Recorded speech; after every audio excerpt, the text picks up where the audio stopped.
Almost 1,400 years ago, the ancient and prosperous lands of the Middle East were on the verge of a conflict of 3 empires and 3 religions, 2 of them fighting a constant, bloody and fruitless war for centuries, one a newcomer looking to make its mark.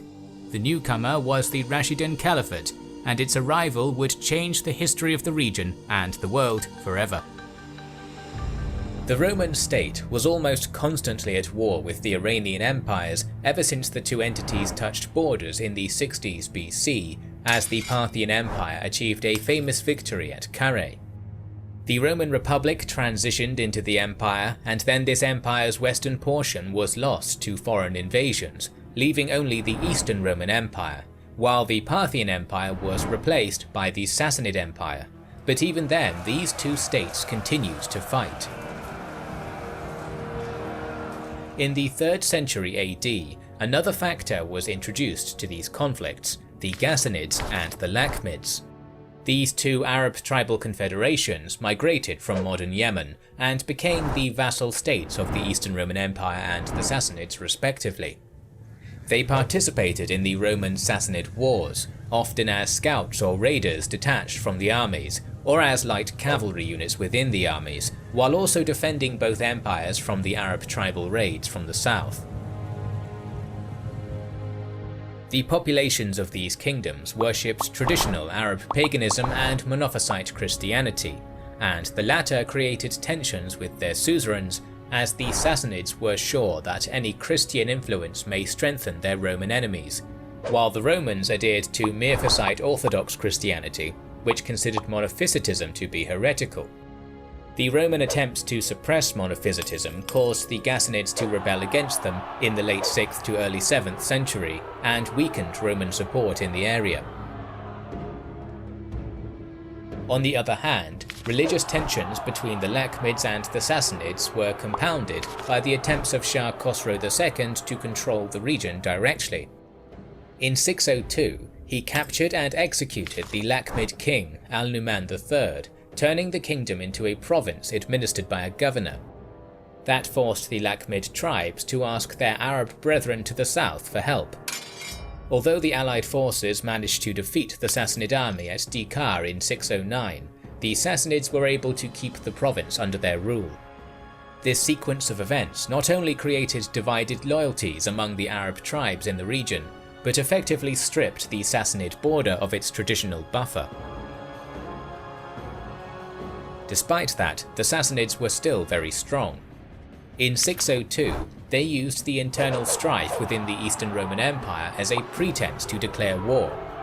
The Sassanids scored a number of impressive victories in the first years of the war, and although the Roman noble Heraclius took the throne in 611 and started to stabilize the situation, he wasn't able to slow down the enemy completely. By 621, the Sassanids controlled the South Caucasus, the Levant, Egypt, and most of Anatolia, which marked the largest extent of their territory. Even though Emperor Heraclius was forced to fight against the Avars in Europe too, he was able to gain some momentum by winning 2 battles against the Sassanids between 622 and 625. According to some sources, Khosrow enlisted all men capable of fighting and turned the tide again. In 626, an army under Shahrbaraz besieged the capital of the empire, Constantinople, supported by the Avars and Sclaveni from Europe. The Roman Empire was on the brink of destruction, but the defenders of the capital persevered. This was the turning point in the war, as in 627, Heraclius entered an alliance with the leader of the Western Turkic Khaganate, Tongyabu, and together they invaded the Iranian heartland. Heraclius defeated the Sassanids at Nineveh in 627, and threatened the capital Ctesiphon in 628, which prompted the nobles to overthrow Khosrow. His son Kavad II became the next Shah, and signed a peace treaty with Heraclius. The Sassanids paid a war indemnity, but otherwise the conflict achieved nothing, and the 2 exhausted empires returned to the pre-war borders. Meanwhile, to the south, the Arabian Peninsula was going through an upheaval. The population of this peninsula worshipped many religions, from the traditional Arab pagan beliefs to Zoroastrianism, Judaism and Christianity. The Sassanids controlled the province of Mazun and the eastern portion of Yemen, while the deserts in the central and northern parts of the region were ruled by nomadic Bedouin Arabs. Their brethren resided in the rich merchant city-states in Hijaz. One of these city-states, called Mecca, was both a religious and economic center governed by the Quraysh tribe, trading mostly spices with Aksum, the Romans and the Sassanids. In 570, a boy called Muhammad was born in the Quraysh tribe. As a young man, Muhammad spent his time as a merchant, probably participating in and then leading trade caravans all over the region. As is often the case with traders, Muhammad would meet and converse with members of various religions on his travels. According to the later sources, he started receiving divine revelations sometime in 610. Soon this new prophet began spreading the message of a new religion, Islam, in his home city of Mecca. However, the Meccans didn't receive it well, and in 614 they started to persecute adherents of Islam. All this prompted Muhammad and his followers, the Muslims, to emigrate to Medina in 622. This started a war between the Muslims and Mecca, and by 629 the latter lost and was conquered. According to the early Muslim sources, at this point, sometime in 628, Muhammad sent envoys to the neighboring states, urging their leaders to join Islam and bow to the one God, Allah. The Sassanid Shah Khosrow II insulted the Muslim envoy, while the one sent to the Romans was killed in Ghassanid territory. This prompted an attack by a small Muslim army, which was defeated by the Ghassanids and Romans in September of 629 at Mu'tah. The same sources claim that Muhammad decided to lead a 30,000-strong army into the Byzantines' territory to retaliate, and took the city of Tabuk. However, most modern sources do not agree with this account of events. In any case, the conquests of Muhammad in Arabia continued. By 631, most of the Arabian Peninsula was under Muslim control. Muhammad passed away a year later. There are conflicting sources regarding the succession process, but one of the closest allies of Muhammad, Abu Bakr, became his successor with the title of Caliph. He was the first of the Rashidun Caliphs. In the meantime, Qavad II, who became the Sassanid Shah in February of 628, immediately started killing his brothers to secure the throne, which resulted in deepening disagreements between the Persian and Parthian nobles. Qavad died of plague in September, and although his 8-year-old son became the next Shah as Ardashir III, the empire was controlled by a member of the Parthian clique, the Vizier Ma'ad-Jushnas. This deeply concerned the Persian party, so it allied with Khosrow's general Shahrbaraz. The latter attacked and took the capital in April of 630, killing Ardashir and Ma'ad-Jushnas and becoming the Shah. The Sassanid realm was now in a state of civil war. Using all that, the governors of Yemen and Mazun declared their independence from Ctesiphon, which made them easy prey for the rising caliphate. Just 40 days after Shahrbaraz took the throne, he was killed, and the leader of the Parthian faction, Farrukh Hormizd, raised Khosrow's daughter Boran to the throne. This first queen in Sassanid history was overthrown by the son of Shahrbaraz, Shapur, a few months later. To stop the war between the factions, Farrukh offered a marriage between Shapur and another daughter of Khosrow, Azarmidokht, but the latter refused, and the noble usurped the throne for himself in late 630. He would be killed by the supporters of Azarmidokht in 631, after which she took the throne for herself. Farrukh's son Rostam marched his troops to Ctesiphon to avenge his father, defeating Azarmidokht's armies along the way. After taking the capital, he restored Boran as the queen. The ruling alliance of Boran and Rostam managed to convince the leader of the Persian clique, Piruz, to stop the hostilities. However, after Rostam left the capital for the frontier, Firuzan killed Boran in June of 632. Rostam then marched for the capital again. According to some sources, the armies of both Firuzan and Rostam were tired of the bloodshed and forced their generals to reach an accord. One of the last members of the House of Sasan, the 8-year-old grandson of Khosrow II, was crowned as Yazdegerd III. Although the civil war was now over, the Sassanid realm was extremely vulnerable, as the Parthian clique basically controlled the northeastern portion of the empire, while Turkic raiders attacked from the Caucasus and Central Asia. At the same time, the first Caliph Abu Bakr sent a portion of his army under Usama ibn Zayd to raid the Ghassanids in June of 632, possibly checking if the Byzantine frontier was well defended. The death of Muhammad and the departure of his army made a big number of newly conquered Arab territories think that the caliphate was fragile, and in July, all of the peninsula save for Hijaz rebelled against Abu Bakr in what was called the Ridda War, or the War of Apostasy, as many rebel groups were led by people who declared themselves prophets.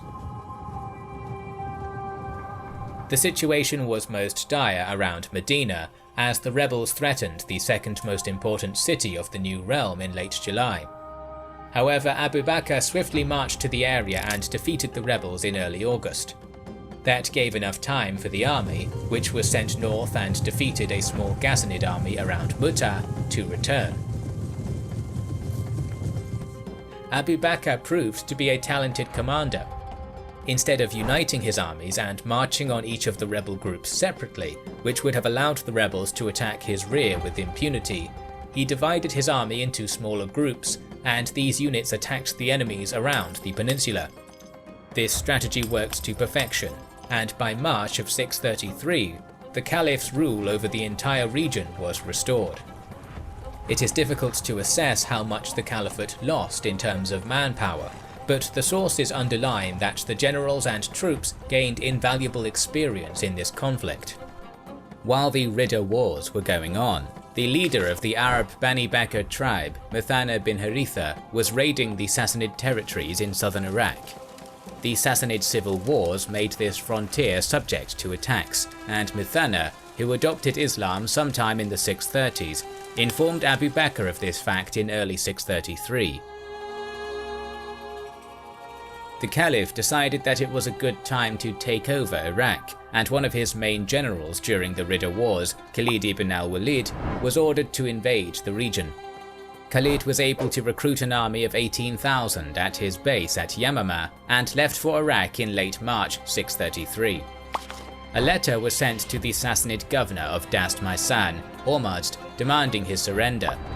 Hormozd obviously didn't, but sent a letter to the capital asking Shah Yazdegerd III for reinforcements. This letter was probably a trick by Khalid, as Hormozd gathered his 20,000 and marched out of the capital of his governorship, Uballa, to defend the crucial road from Yamamah near Kazima. Khalid, however, moved his troops through the desert and threatened Hufir. The Sassanid leader was informed of this and had to march towards Hufir via Uballa. According to the Muslim sources, that was exactly what Khalid was hoping would happen. Despite the civil wars, Sassanid armies were still stronger, as their armour and weaponry made them superior, and the only tangible advantage the Caliph's forces had was their mobility. Khalid was going to use this mobility to tire the Sassanid army. This would become one of the most important elements of the early Muslim expansion. Their mobility and aggression were forcing their foe to defend multiple cities and fortresses, as it was never clear where the Arabs would strike. By the time Hormozd reached Hufir, Khalid started marching to Kazima. He could have probably taken the city with ease, but didn't want to be besieged by the heavily armoured Sassanids, so his troops waited and rested to the south of Kazima, while Hormozd marched towards him. In the first days of April, the tired Sassanid forces approached. The engagement that would occur in the area is traditionally known as the Battle of the Chains, due to the description of the Sassanid forces in the Muslim sources. According to them, the Sassanid infantrymen were chained to each other to create a cohesive line, or to prevent any retreat. However, this makes no sense tactically, as that would have made the infantry even less mobile, and each dead warrior would have burdened their companions. We also never see this description in the numerous battles fought between the Romans and the Sassanids.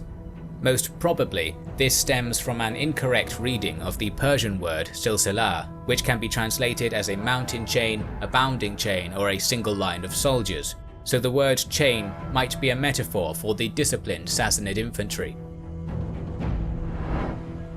In any case, Khalid wasn't going to allow Hormozd's troops to rest, and his preparations forced the Sassanids to form up directly to the west of Kazima at the end of the tiring march. Their formation was the traditional infantry centre and cavalry wings. Meanwhile, Khalid's army was arranged in a similar manner, but for the time being stayed in the desert behind the hills dividing the two armies. This delay only added to the fatigue among the Sassanids, as they had to stay in formation in their full panoply under the sun. However, this waiting couldn't continue for long, as the Sassanids controlled the springs in the area, so a few hours later, Khalid emerged on the hills and his troops stopped some distance away from those of Hormozd. The only surviving primary sources of this engagement belong to the Muslim historians, so we will present their view of this battle. As was customary for the region, and traditional for the Roman, Sassanid and Arab battles of the era, the battle started with a duel, as Hormozd moved forward and called Khalid to fight him one-on-one. Apparently Hormozd then dismounted and Khalid followed suit. As the two generals clashed and fought to a standstill, a few Sassanid skilled warriors attacked Khalid. Another Arab general, Kaka bin Amr, who will play a larger role in the future, saw this and also decided to join the fray, attacking Khalid's assailants. Kaka and Khalid were able to overcome the Sassanid fighters and killed Hormozd. The Arab generals returned to their lines and Khalid ordered his troops forward. The armies engaged each other. On the wings, the balance of forces didn't allow either side to gain the upper hand, while in the centre, the Muslim infantry charged their counterparts a few times, clashing and falling back without dealing much damage. However, the Muslim troops were much more rested, as even the infantrymen had travelled to the battle mounted. The Sassanid footmen weren't able to rest after their march, and each charge tired them even more. During one of the charges, Khalid's centre managed to crack the disciplined Sassanid line in a few places. The Sassanid army, which was left leaderless in the wake of the duel, panicked, and the commanders leading the wings, Qubaz and Anushjan, started retreating with their horsemen. Their Muslim cavalry counterparts didn't chase the enemy horsemen, and instead enveloped the Sassanid centre. Soon the battle was over. We don't have a clear source on the number of casualties, but it is probably fair to assume that half of the Sassanid army was lost, while Khalid's casualties were less than a few thousand. Meanwhile, Shah Yazdegerd, who received Hormozd's letter in late March, decided to send an army under Karinz to reinforce his governor. The speed at which it happened suggests that only the forces around the capital were gathered. According to the sources, Karinz had somewhere between 15 and 25,000 men when he moved south and crossed the Tigris. He was apparently moving towards Uballa to help the governor, but after he crossed the small river named Makil, he encountered the rest of Hormozd's army led by Qubaz and Anushjan, some 10,000 troops. Karinz was told about the events of the Battle of the Chains. Simultaneously, a mobile force commanded by Muthanna appeared nearby, probably sent by Khalid to chase the remainder of the Sassanid force and scout ahead, while he was recruiting from the ranks of the Arab tribes in the area of Kazima and Hufeir. We don't know what Karinz was thinking at this point, but it is clear that the Sassanids understood that they were not dealing with a minor raid, and they faced a traditional Bedouin Arab army made up of light cavalry. Catching Muthanna's mobile force in the open field would be impossible, since the Shah's army was considerably slower, so Karinz didn't move to the strategically crucial Uballa to protect it, likely worried that Muthanna would be able to attack his flank and rear. the Sassanid general decided to sacrifice Uballa and keep his position along the river in order to prevent Khalid from crossing the Tigris, and also from marching westwards to the most important city of the region, Al-Hira. In the meantime, Khalid was informed by Muthanna that a new army was moving to the south. The Sassanid position left him no other way to advance.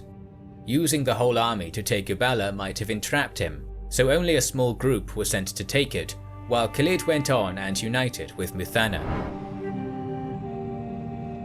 The battle that is now known as the Battle of the River took place in the 3rd week of April. The Sassanids had anywhere from 25 to 50,000 troops, depending on the sources, while Khalid commanded around 18,000, as he was able to reinforce his army by recruiting from the local Arab tribes. The sources for this battle are conflicted, so we will try to do our best to form a coherent narrative. Before the armies formed up in the morning, Khalid personally scouted the positions of Karinz's forces and was now sure that winning a set-piece battle was his only option to continue the campaign. He returned, and the armies started to get into formation, both having a similar structure with infantry in the centre and cavalry on the wings. The Sassanid army was deeper, as its commander made no attempts to widen his front and outflank the enemy, probably relying on the superiority of his troops and the fact that his second rank would be fresh when the time came. The battle started with Karinz calling for a duel. According to the Sassanid sources, duels were a way for the commanders to prove to the troops that they were ready to fall for them, so a personal combat between champions was a usual sight. Khalid wanted to answer the call, but one of the duelists who was near him galloped towards the Sassanid commander and Khalid stayed back. In the ensuing duel, the Arab fighter was able to defeat his opponent. That demoralized the Sassanids, so Qubaz and Anushjan were probably forced to march forward and demand another duel to restore their morale. The Muslim wing commanders Asim and Adi galloped to them. Soon, the Sassanid commanders were dead, and Khalid ordered his entire army forward. Despite the fact that the Sassanids lost all of their top commanders, initially this charge was fruitless, as the forces of the Caliphate failed to make any headway and were even pushed back. But this pushback made the Sassanid lines disorganized, as the units lost cohesion due to the lack of command. Khalid was able to exploit this, and his counterattack created even more holes in the enemy formation. The rear of the Sassanid army attempted to retreat, while the front was still fighting. However, left with no support, the front was soon massacred. Lightly equipped and fast Muslim troops were able to catch up to the fleeing Sassanids with ease, and the battle restarted along the river. The sources do not give a clear picture of what happened here, but most of the Sassanid losses occurred in that area, as some were killed, some drowned, and some were able to cross the river. By the end of the battle, the Shah's army lost anywhere from 15 to 30,000 troops, while Khalid's casualties were in the hundreds. After the victory at the Battle of the River, Khalid didn't cross into central Iraq, probably for a variety of reasons. Firstly, he needed to create a new administration in the region and start collecting taxes. Secondly, moving into the Sassanid Empire would have stretched his supply lines, and would have put him into territory with no Arab tribes. On top of that, Khalid liked to fight on the edges of deserts, which gave him the opportunity to outmaneuver his opponents when needed. The Caliphate's commander established a new authority in the province, with its inhabitants starting to pay the Qadisiyyah tax. Simultaneously, scouts from the local tribes were sent to the west and north to discover if the Sassanids had more armies nearby. As the Persian road and postal system were probably among the best of their time, the Shah learned about another defeat shortly after, and while Khalid was making his preparations, Yazdegerd ordered the troops from the northern and eastern parts of the empire to march towards the capital, Ctesiphon. A direct attack on the region controlled by Khalid was difficult, as the Arabs now controlled the crossings. So when the first army, commanded by Andazigar, arrived, it was sent towards the city of Walaja, the first strategic target on the road between Uballa and Al-Hira. It was expected that the Arabs would attack in this direction, so the remnants of the Sassanid forces which fought under Karinz joined Andarzaghar, bringing his numbers to somewhere between 25 and 30,000 troops. This army took positions outside of Walaja sometime in May. The second army was led by one of the top commanders in the Sassanid army, Bahman, and it was supposed to reinforce Andarzaghar if the Muslims indeed decided to move to Al-Hira. For now, this force of 20,000 was to be stationed along the Euphrates, halfway between Uballa and Walaja. Meanwhile, Khalid's scouts, being from the local tribes, were able to gather information with impunity, so he seemingly knew about every enemy move. He decided that his smaller force needed to defeat one of the armies opposing him, and he could not allow them to reinforce each other. So he left a minor garrison around Uballa and marched west, hoping to defeat Andarzaghar without alerting Bahman. Along the way, Khalid reinforced his army from the Arab tribes, which were now more eager to join his ranks, since the tax imposed by him was lower than the one they had to pay before, and that brought his numbers to around 15 to 20,000. The goal was to destroy the army under Andarzaghar before Bahman could reinforce it. Although Bahman's army noticed the movement of the Arabs, they were much slower, so Khalid was able to reach Andarzaghar well before Bahman, sometime in the second half of May. According to the sources, Andarzaghar had enough room to maneuver and wait for Bahman along the river, but he was confident in his troops and kept his position. For almost a day, the two armies seemingly remained in their respective camps, within reach of each other, without attempting to start a battle. The Arabs were probably resting after their forced march, and the Sassanids were hoping that this wait meant they might be reinforced. However, this wait couldn't last, since Khalid knew that he had to score a decisive victory before the second Sassanid army arrived. So on the next day, both forces formed up in standard formation with a centre and two wings. The battlefield near Walaja was an even plain stretching between two low, flat ridges, which were about 1 kilometre away from each other. To the northeast was a barren desert, with the river Qadisiyyah running close to the eastern ridge. Both armies had the ridges behind them, meaning that an attack from the rear was not possible to begin with. The Sassanid leader was surprised to see the whole Muslim army was smaller than previously reported, and that it only consisted of footmen, which contradicted what he had heard about the crucial role Khalid's cavalry played in the previous battles. Despite that, he was convinced that his position was impenetrable and decided to wait, as both armies knew that Bahman couldn't be too far away. Indeed, the Muslim commander ordered his entire army forward. Led by Khalid, who fought in the front rank, the army of the Caliphate charged into the enemy. For an hour or so, the two lines fought to a standstill, losing few warriors. But the Sassanids had the numbers, so their tired front line was replaced by the rear rank, which gave them the edge. Despite Khalid's personal martial skill, his troops were getting tired, so Andarzaghar's counterattack started to push the Muslim troops back. Slowly but surely, the Sassanids advanced, while the Arabs were getting dangerously close to the ridge, which would have made any retreat impossible. At this point, Khalid gave a signal that changed the course of the battle. The cavalry that he sent into the desert during the previous night appeared on the eastern ridge behind the Sassanid army.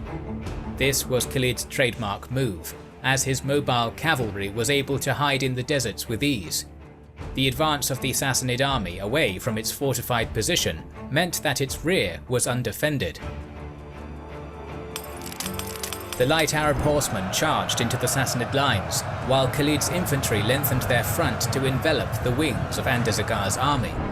Minutes later, the Battle of Walaja was over. The Sassanid commander was dead, and his army was completely destroyed, with only 5,000 survivors managing to retreat from the field. Khalid's casualties were around 3,000.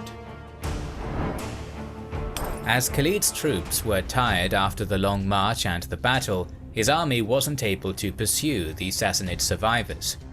Those were mostly the Christian Arabs who were more mobile, and they managed to find shelter in nearby Elis. The messengers from this group went to other Christian Arab tribes to the northwest asking for help, and also informed the Shah in Ctesiphon. The tribes answered the call of their kin, while Yazdegerd sent messengers to Bahman to go towards Elis.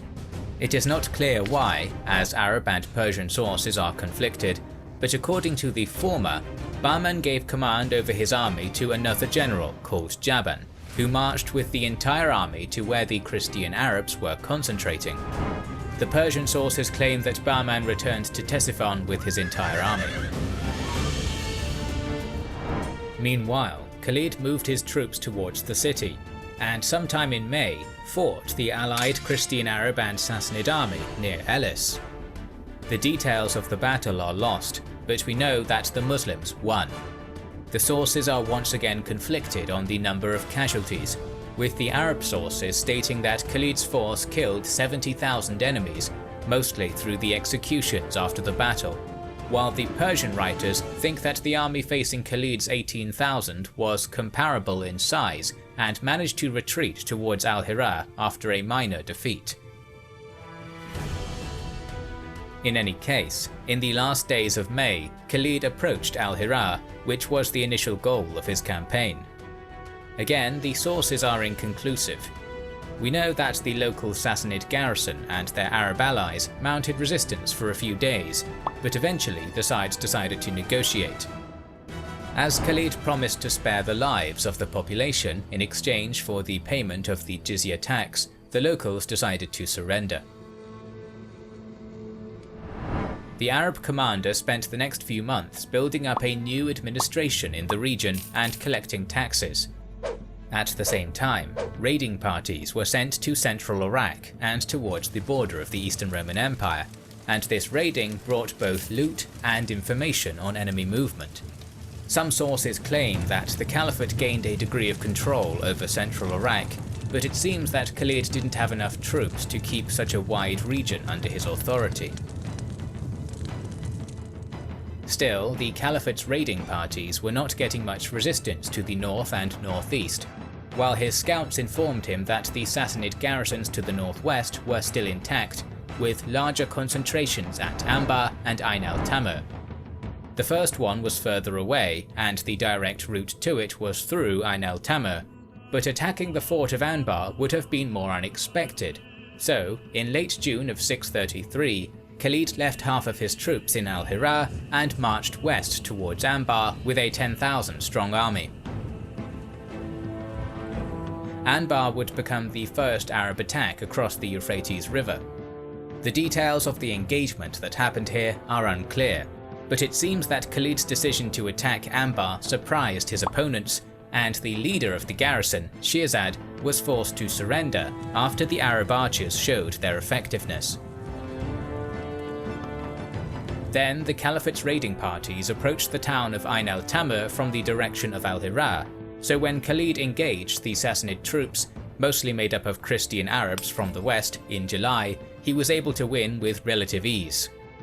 The leader of the Christian Arabs was taken prisoner and then executed, and the city surrendered to the Muslims.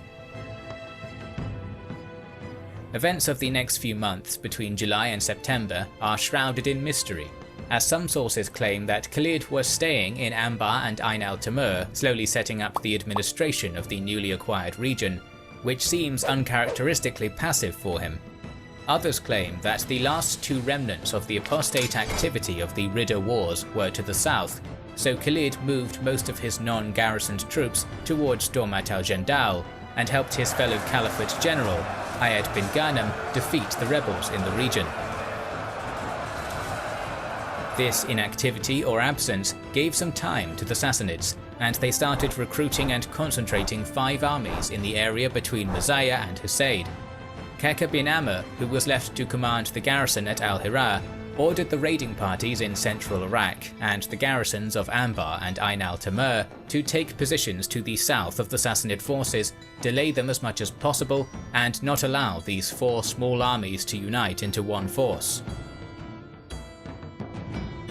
At the end of September, Khalid returned to Al-Hira alongside the troops he picked up around Dawmat al-Jandal and ordered Kaka bin Amr and Abu Layla to lead portions of the garrison to Husayd and Kenafis respectively and take command, while his troops rested in the city. Apparently, small Muslim and Sassanid armies fought minor battles in October, and the Sassanids suffered minor defeats, which compelled them to retreat towards Muzayyah. Khalid now had an open route to the Sassanid capital Ctesiphon, but the Sassanid army at Muzayyah and the concentrations of the Christian Arabs in the area between Sana'i and Zumail were still a threat, so the Caliphate commander decided against attacking Ctesiphon. The main Sassanid army at Muzayyah probably considered its position to be safe, since it would be difficult to attack them without going through Sana'i and Zumail. At the same time, Khalid knew that attacking the majority light cavalry Arab Christians could push them to the north to unite with the troops at Muzayyah, so Khalid devised a plan. His army was already divided into 3 corps, and they moved directly against the Persians using the desert to avoid Sana'i and Zumail. This was technically very difficult, as all 3 corps had to not only bypass the enemy armies without being detected, but also arrive at the decided location simultaneously. It was risky, but the possible reward was also high. Everything worked as planned. Khalid's corps converged on the target at the same time, and during one of the nights in the first week of November, his 20,000 attacked the sleeping Sassanid army of comparable size. The latter was not expecting this attack, and the army of the Caliphate scored an easy victory, killing more than 10,000 Sassanid warriors.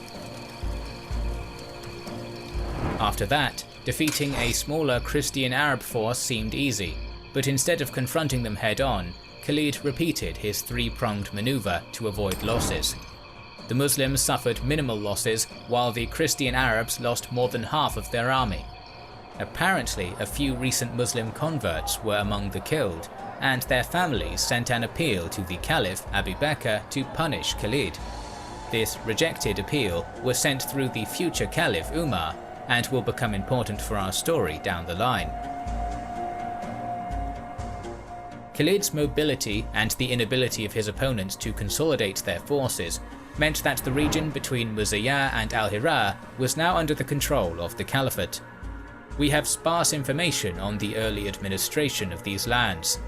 The Muslim sources claim that while the Persians living in the cities were often taken captive and enslaved, the local Arab population was forced to pay the jizya tax, but was otherwise allowed a degree of autonomy and even freedom of worship.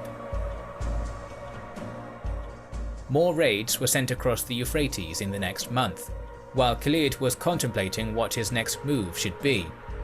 Attacking Ctesiphon was still dangerous, as that would have stretched the supply lines too much. That made an attack on the only Sassanid target in the area, the city of Firaz, the only option. Firaz was right on the border of the Sassanid and Eastern Roman empires. Khalid and his 20,000 reached the area in December. Once again, the sources are conflicted, but a few details that have reached our times allow us to form a coherent timeline. We know that the local Sassanid and Roman garrisons united their strength on the north side of the Euphrates, while Khalid held the crossing on the other side.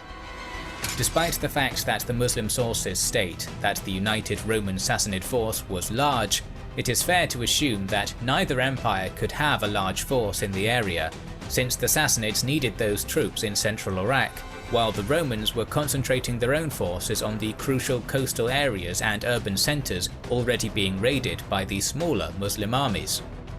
Even with a united force and the inclusion of the local Arab tribes, the allies, led by the Sassanid commander, Hormozd Jadiyy, probably had between 15 and 25,000 troops. For 5 or 6 weeks, the armies remained opposite each other, as neither side had a safe place to cross the river. It seems that sometime in the third week of January, Khalid slightly retreated from the positions he held, perhaps baiting his counterpart into attacking. Indeed, the allied force crossed the river and formed up against the Muslims. Both sides had a similar disposition, with infantry in the centre and cavalry on the wings. The allied army charged the Muslims, probably hopeful that their heavier equipment would give them an advantage. Slowly but surely, this charge pushed Khalid's lines back. Simultaneously, the Muslim general ordered the cavalry units from the second rank to leave the main body and take position to the far left. The Roman Sassanid army continued to advance, and the Muslims retreated even further. Khalid's detached force was ordered to take the bridge and then attack the allies from the rear. This maneuver was successful, and Hormozd Jadhuyih's army immediately started losing cohesion. The allies thought that there was another big Muslim army that took the bridge and would soon surround them. Simultaneously, Khalid's main force started their counterattack, and those units of the allied army not killed on the spot started routing towards the northeast. A certain number managed to swim across the river, but more than half of the allied army was killed. Khalid lost a few hundred from his ranks. Khalid was about to attack deeper into Persian territory, but he soon after received a letter from the Caliph Abu Bakr at the Rashidun capital of Medina. The letter ordered him to cease his attacks on the Sassanids and to move into Syria to battle the Romans. So Khalid and a small contingent of his army prepared to move west. As with the Mesopotamian invasions, there had probably been no better opportunity for a strike into Roman lands, as the destructive quarter-century-long conflict from 602 to 628 had undermined crucial defences in both regions. The Roman East, with all its religious, cultural, financial and strategic significance, was now dangerously vulnerable. During 633, the Muslims sent 4 separate corps to invade Palestine, in addition to the areas around the Sea of Galilee, the River Jordan and the Dead Sea. Though they achieved success, assaults on the large urban settlements of the region could not be considered until reinforcements were brought up. So, both for the additional troops and for Khalid's expertise in warfare, Abu Bakr sent the order for him to move west. To save time and to bypass Roman defences, the Muslim general chose a more dangerous route through an especially desolate, waterless stretch of the Syrian desert, much to the alarm of his sub-commanders. In order to survive, it is reported that Khalid, in his ingenuitive way, ordered 20 camels be forced to drink large amounts of water so that they could be used as makeshift storage tanks. The beasts were then periodically slaughtered along the journey when nourishment was needed, and the water was then harvested from the camels. After 5 grueling days of marching through this desolate landscape, the 9,000-strong Muslim army emerged at Suwa. Then they swiftly inflicted a minor defeat on the Roman Arab clients, the Ghassanids, at Marj al-Rahit, while they were celebrating Easter. Proving his strategy correct, Khalid's improbable desert crossing had also neutralized the Byzantine defenses on the Arabian border. Now he turned south, towards the Syrian town of Bosra, where the arrival of his reinforcements led to its capture by mid-July of 634. Despite this success, the Muslims had little time to celebrate. Roman Emperor Heraclius, who was now in Emesa, sent his brother Theodore and an Armenian general named Wardan south towards Ajnadain, 25 miles southeast of Jerusalem, where they began to gather a large army. Spies reported this gathering force to the invaders, and the burgeoning Caliphate's army marched to meet their Byzantine opponents. Very few hard facts are known about this battle, but we can reconstruct a version of the fight using the available sources. Muslim accounts vastly exaggerate the number of Roman troops they faced, and it is likely even that the weakened Byzantine forces in Syria 10,000 strong and commanded by Wardan and Theodore, were outnumbered by the 15,000 Muslims. Both armies formed up in extended lines, with their camps to the rear, and both sides stood ready with 3 divisions of infantry, right, left and centre, while each wing had a cavalry flank guard. Behind the Muslim centre was a small reserve, and in front of their centre was a small group of champions. Before the battle began, a Christian bishop rode over to Khalid's army and attempted to negotiate a Muslim withdrawal. However, the Rashidun general simply responded by offering the traditional choice: conversion to Islam, payment of the jizya tax, or death in battle. The fighting at Ajnadayn began when the Byzantine auxiliary missile units, stationed ahead of the main line, began to rain arrows and stones on their adversaries. As the superior Byzantine ranged units loosed, the Muslims suffered losses and were unable to respond. However, one Muslim warrior named Dirar, heavily armoured and brandishing a heavy shield, stolen from a Roman soldier, marched directly into the arrow fire, shouting his war cry.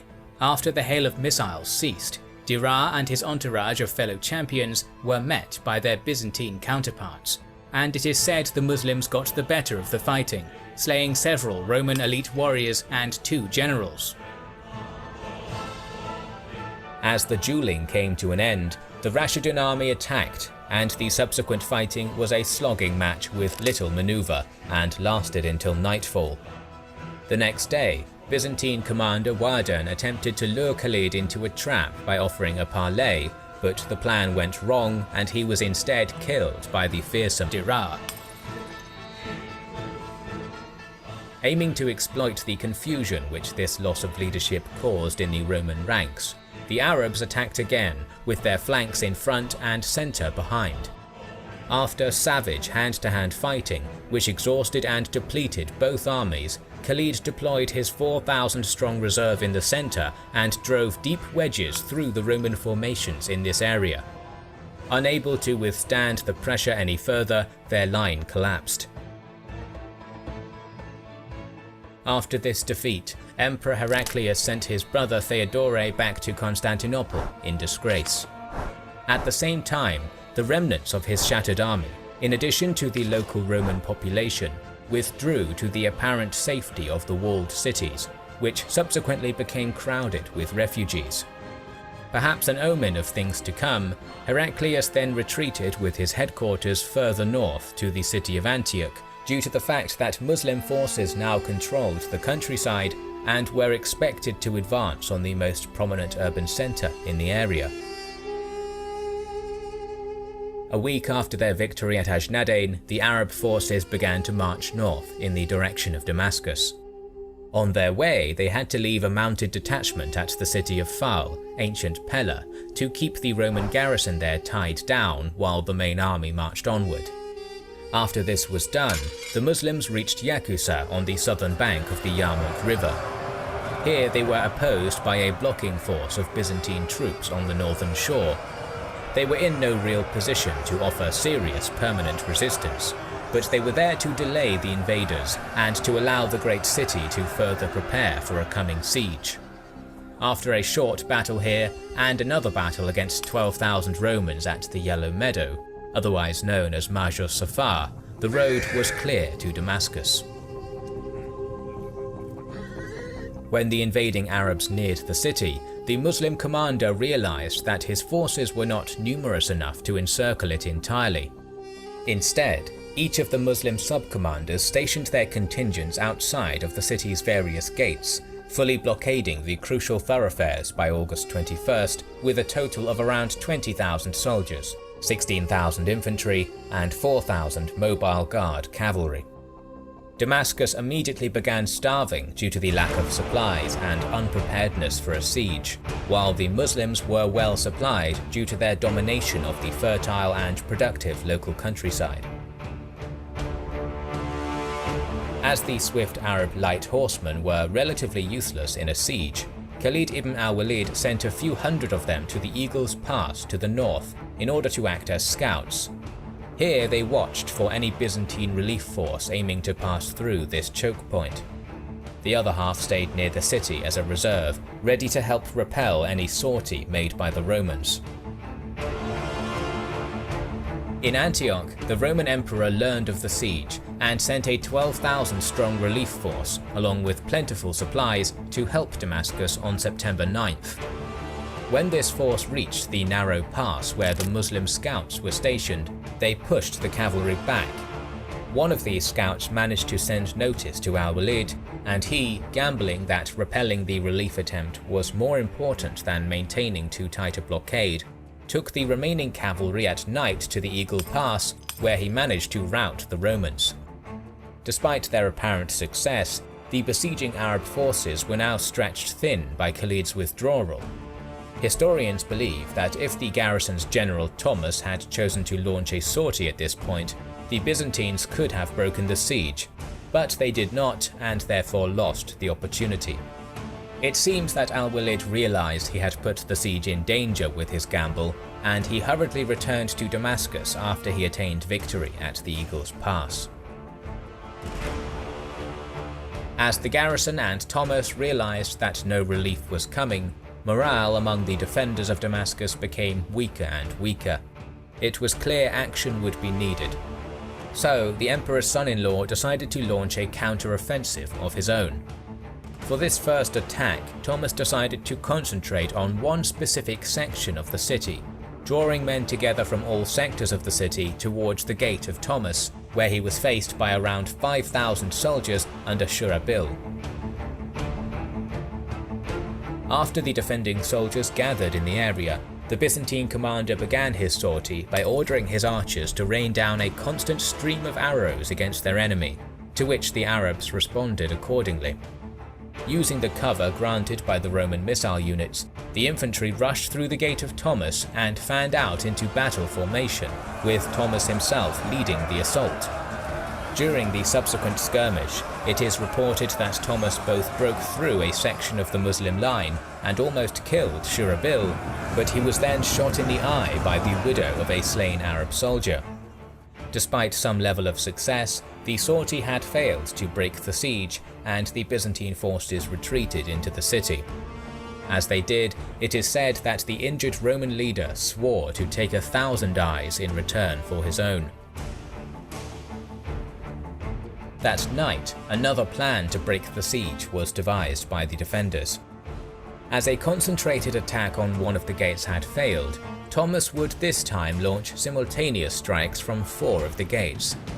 2 large forces were gathered, at the eastern gate where Khalid was in command, and at the Gate of Thomas, where the main attack against exhausted enemy units would be undertaken.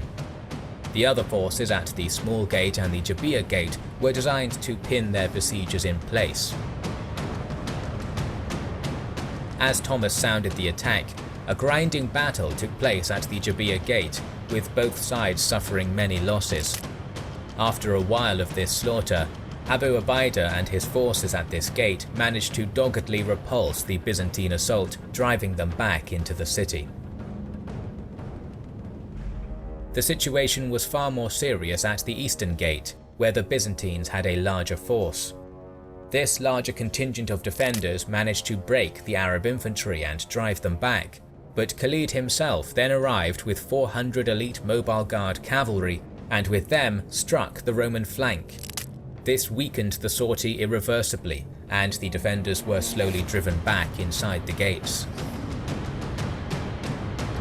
Once again, however, the worst of the fighting occurred at the Gate of Thomas. Here, the Byzantine forces were led by the one-eyed Thomas himself, and after intense fighting, there was still no weakness in the Muslim ranks.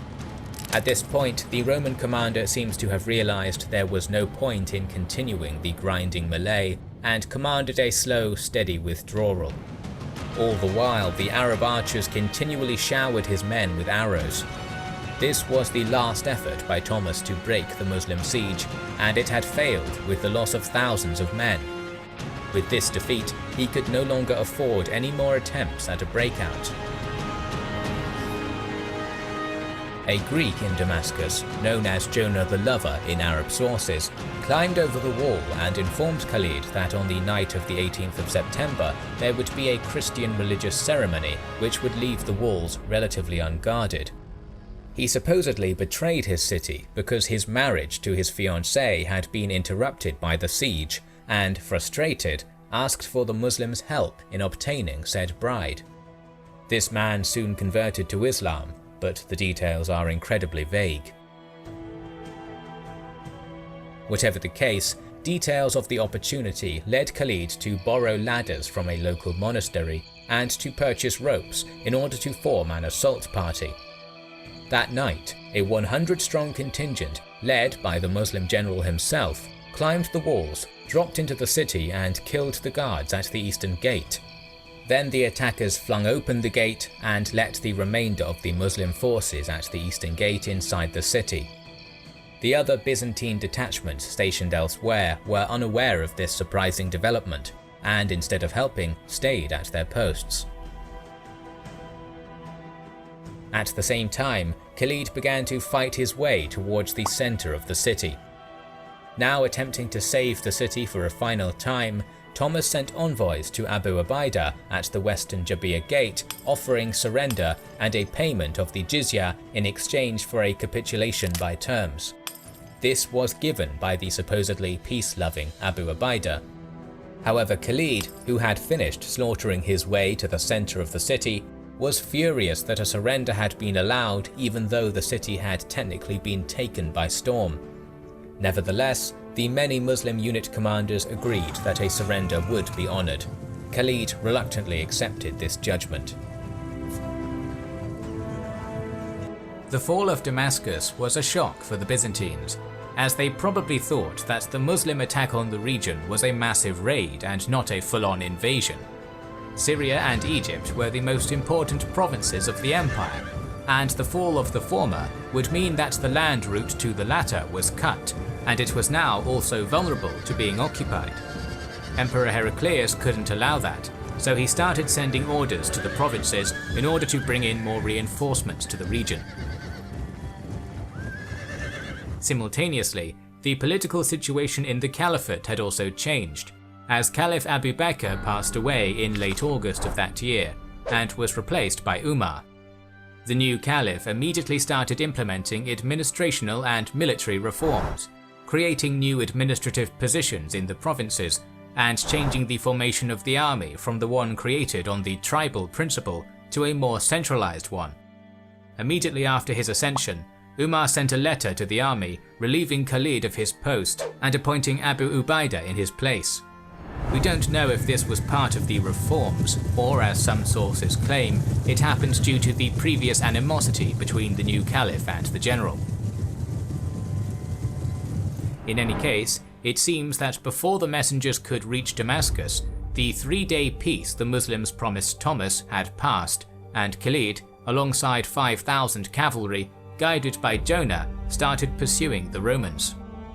Thomas had around 10,000 people with him, both soldiers and citizens of Damascus, but instead of finding refuge in one of the nearby towns, this group was heading towards Antioch, and that allowed the Arab cavalry to catch up to them to the south of Latakia sometime in late September. The details of the engagement, now known as the Battle of Maraj al-Dibaj, are scarce, but according to the Muslim sources, a cavalry detachment of a few hundred caught up and took position to the south of Thomas. The Romans immediately noticed them, deciding that they would be able to defeat this small group with ease. To the surprise of the Romans, as soon as the Arab cavalry and Roman infantry started fighting, another group of Khalid's horsemen appeared to the east. Although the Romans had thousands of refugees in their midst, they still outnumbered the Muslims, and a portion of their infantry formed up to face the new threat. However, a half hour after the battle was joined here, a third group of Arab cavalry started charging from the north, and the Romans barely got into a defensive formation in time to prevent it from breaking through. Thomas's situation was becoming dangerous, as the route to Damascus was now cut off, but the Romans were still fighting on an equal footing, and the battle raged on 3 sides. An hour later, Khalid himself appeared to the west with the largest part of his army and charged the Romans. Despite the fact that Thomas managed to get a few units to this front, they were swept aside almost immediately, and the Arab cavalry was now deep inside the Roman formation. Thomas was soon killed. The Roman resistance continued for some time, but was broken within an hour. Some soldiers and refugees managed to slip away to the north, but the majority of the Romans were either killed or captured. Khalid lost just a few hundred troops. Immediately afterwards, the Arabs headed to Damascus and reached it in early October. Apparently, Abu Ubaidah already received the messenger from the Caliph and informed Khalid of his demotion. According to sources, the latter accepted it without much protest, but it did change the flow of the Caliphate's expansion in the region. Abu Ubaidah was much slower and more deliberate than Khalid. Umar preferred a more hands-on approach to the armies, often issuing orders after every engagement, which slowed down the campaigns due to the distance to Medina. He even placed informers in the army, which made Abu Ubaidah even more careful in his decisions. At the same time, the Muslims received some reinforcements, bringing the total number of their troops to 30,000. However, that wasn't the only change in command made by Umar, which brings us back to Iraq, where Khalid left Muthanna in charge of a 9,000-strong army in 634. For the next few months, Muthanna, whose numbers weren't enough to conquer any more lands, implemented the tactic of raids in order to keep the superior Sassanid forces at bay. The details are lost to time, but the Sassanids, who were used to fighting in pitched battles, were having a difficult time containing the raids, and one of them even reached Babylon. The best Sassanid commander, Rostam, who basically controlled the court of the 10-year-old Shah Yezdegerd, was reluctant to leave the capital, worried that it might incite another revolt. But Muthanna's raids were too dangerous, so the general decided to take command over the forces in Iraq and marched south, supported by the Sassanid generals Bahman, Jaban and Nasi, and the Armenian noble Jalinus.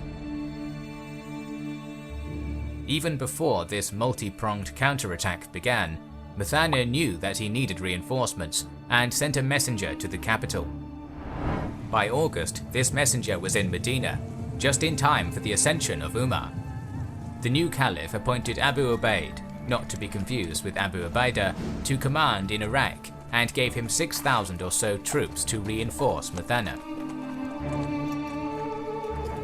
The latter was now informed of the Sassanid counterattack, and when Jaban got close to Al-Hira in late September, the Arab commander abandoned it, retreating to Kafan.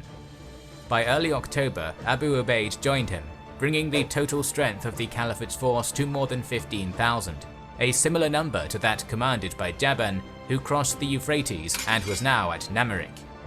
The details of the battle at Namarik are not clear, but it seems that Jaban suffered a minor defeat and was forced to retreat beyond the river. Abu Ubaid decided to fight the approaching Sassanid armies in detail, and marched north towards Kaskar, hoping to defeat the smaller army under Nasi and knock him out. Although the Muslims won again, the Persian army managed to retreat mostly intact, and Abu Ubaid, who knew that Jalinus might cut his retreat to Al-Hira, moved his army double time to prevent this from happening. Indeed, the army of the Caliphate reached the city before Jalinus blocked them.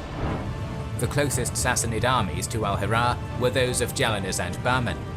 A letter from Rostam ordered them to unite their troops, cross the Euphrates and attack the city.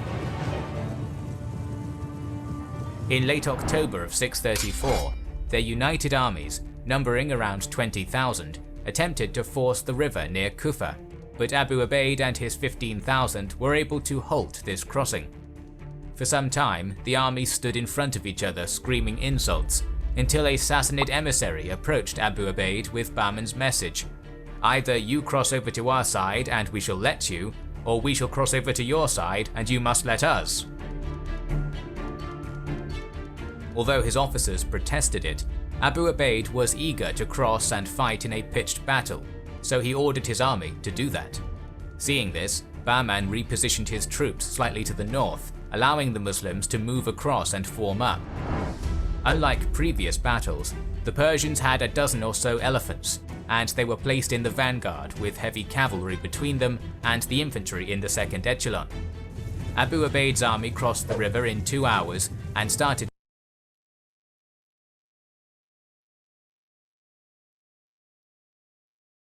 to get into formation, once again with horsemen in front and the footmen in the second line. Bahman continued to wait, and it was Abu Ubaid who gave the order to his soldiers to attack. The Arab cavalry galloped forward, but their horses were scared of the elephants, probably seeing them for the first time, and the charge stopped before it managed to reach the Sassanid lines.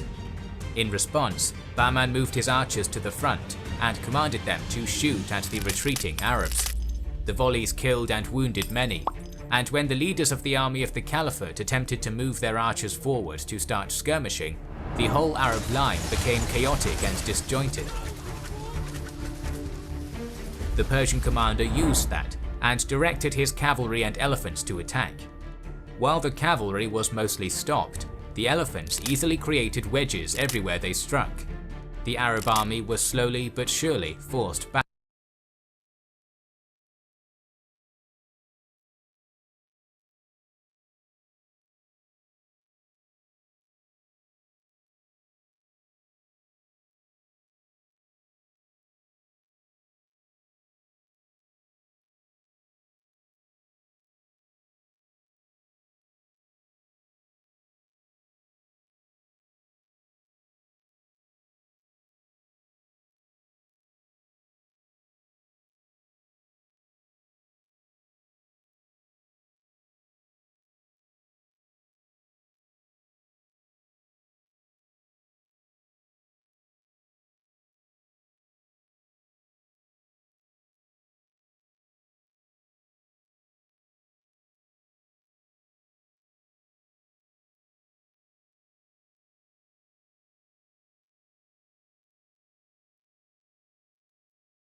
The presence of the elephants was panicking the horses, so in order to stabilize the front, Abu Ubaid commanded his horsemen to dismount.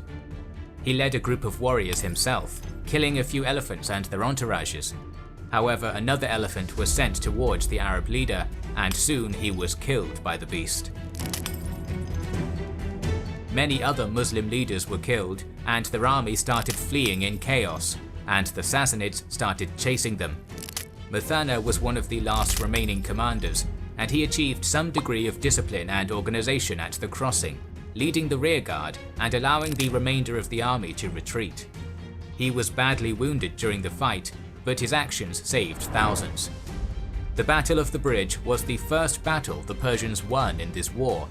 More than 10,000 Muslims lay dead, while the Sassanid casualties were around 2,000.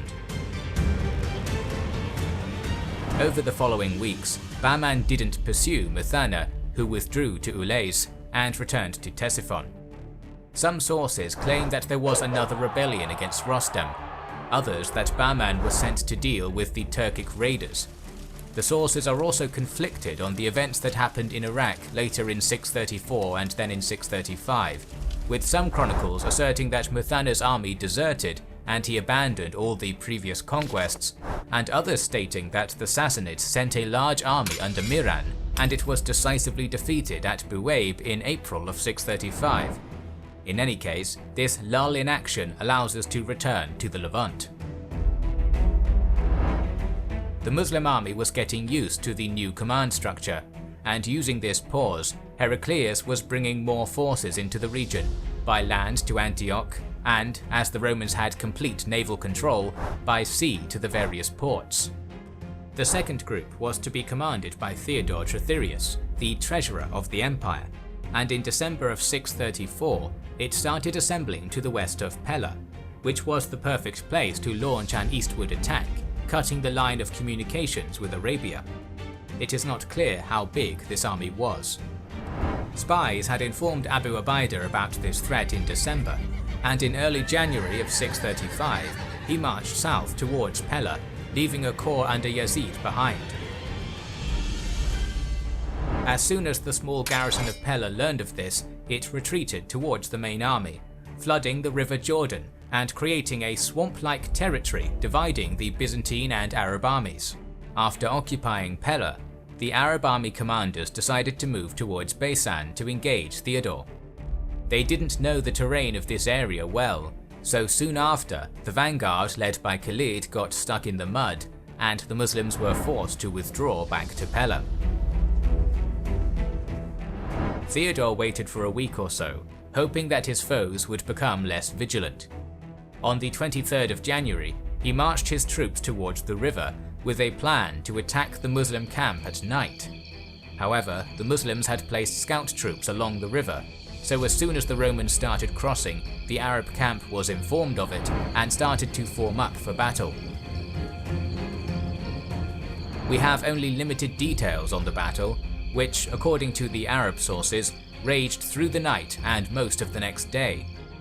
The Romans were able to push their counterparts back to the camp using most of the next battle, which, according to the Romans, were able to push their counterparts back to the camp using their slightly larger numbers.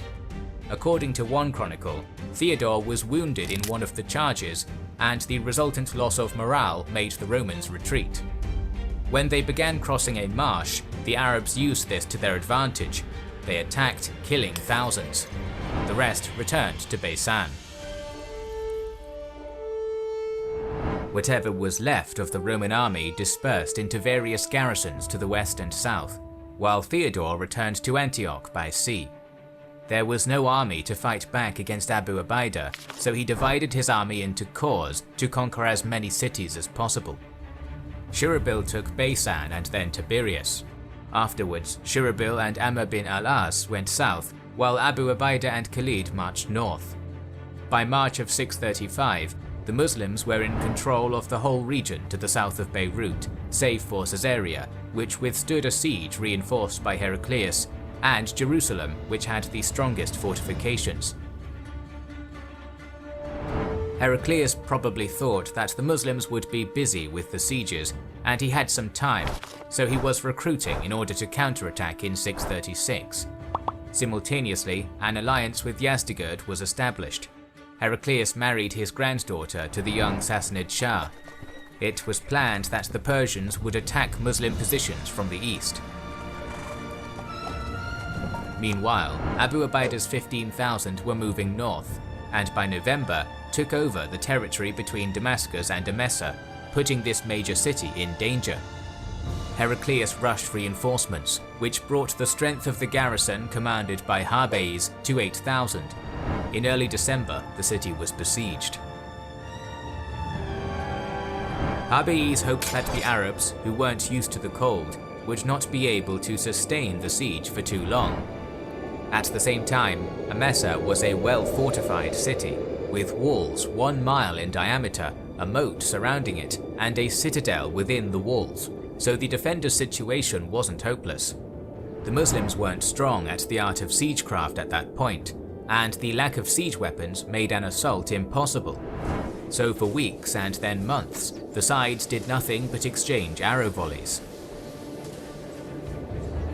By March of 636, winter began to subside, and it was becoming clear that the Arab army was planning to starve the Emesans. Food supplies were getting dangerously low, so Harbeis decided to sally out and kill as many foes as possible, believing that it might end the siege. He left small units to defend the walls and concentrated more than 5,000 near the southern gates. Initially, this sortie was very successful.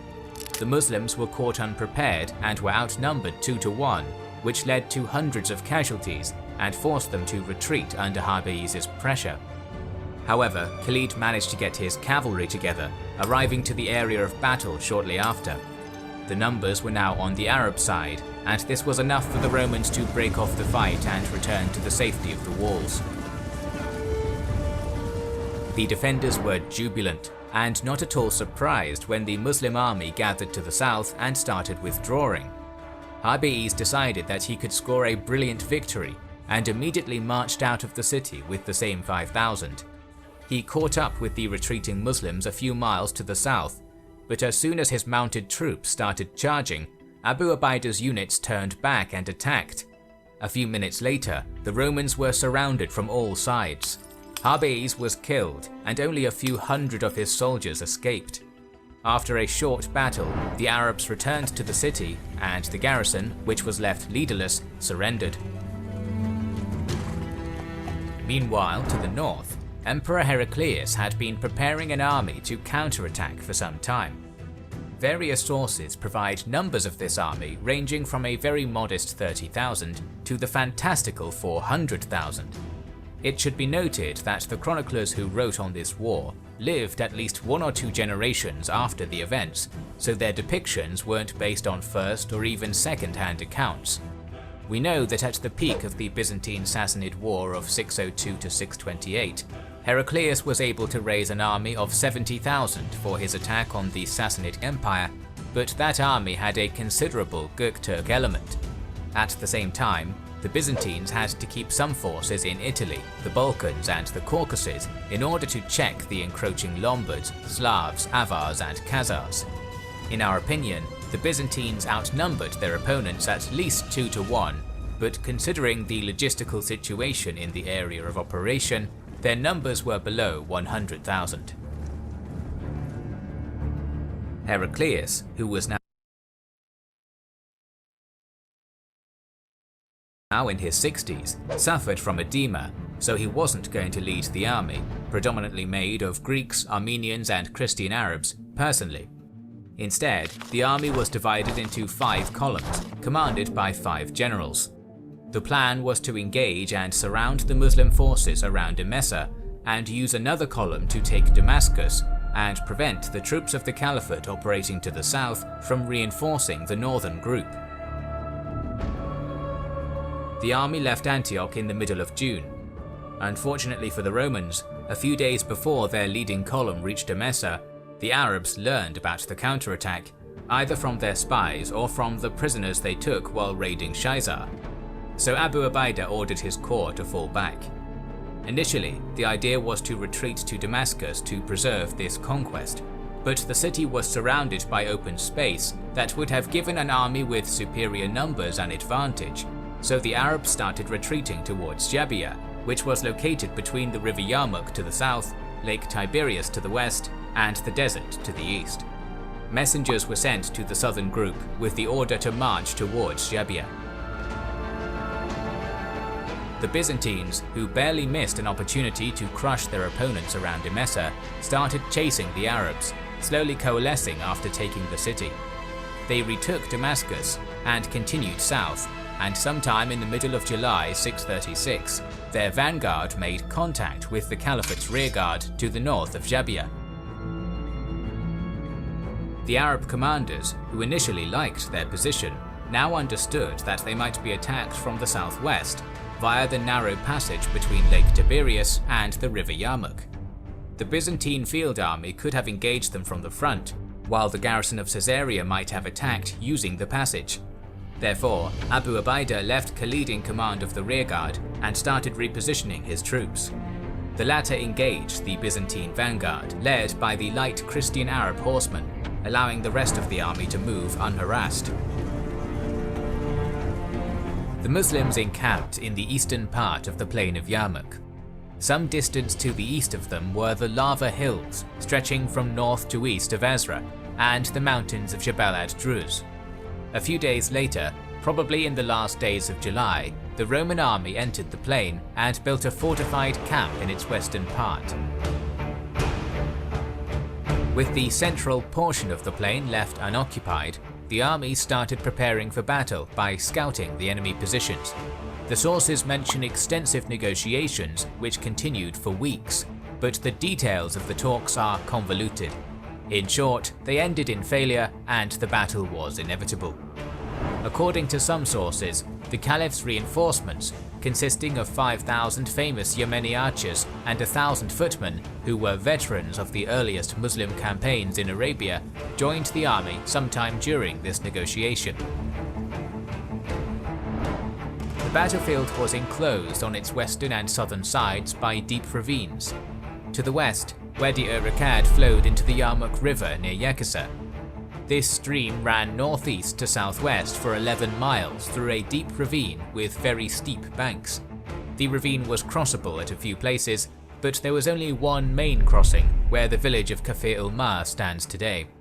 South of the battlefield ran the canyon of the Yarmouk River, while deserts occupied the north and east of it.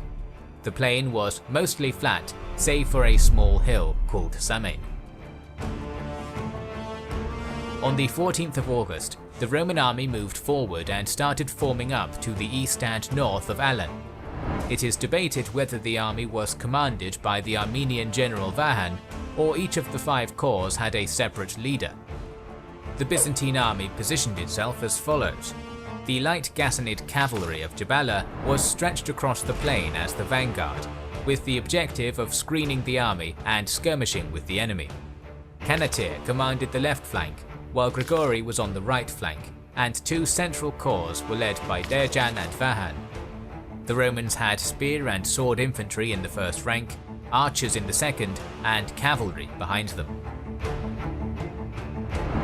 Although Abu Ubaidah was the overall commander appointed by the Caliph, sources claim that he allowed Khalid to be the one giving the orders. The Muslim force matched the widths of the Roman army, but as it was smaller, its formation wasn't as deep. Khalid moved some of his light cavalry to the vanguard to observe the Romans. The infantry was divided into 4 corps, made up of 9 units each, with infantry in the front and archers behind them. There were 3 cavalry units behind each flank and centre, while Khalid's mobile cavalry unit served as a reserve. The Arab commander's plan was to defend and tire his foe, and then counterattack when possible. Both armies had a southern flank secured by the river Yarmouk, while the northern flank bordering the desert offered a chance to outflank the enemy. The Battle of Yarmouk started on August 15, 636, with the Roman light cavalry vanguard moving behind the main army, mostly reinforcing the left flank cavalry.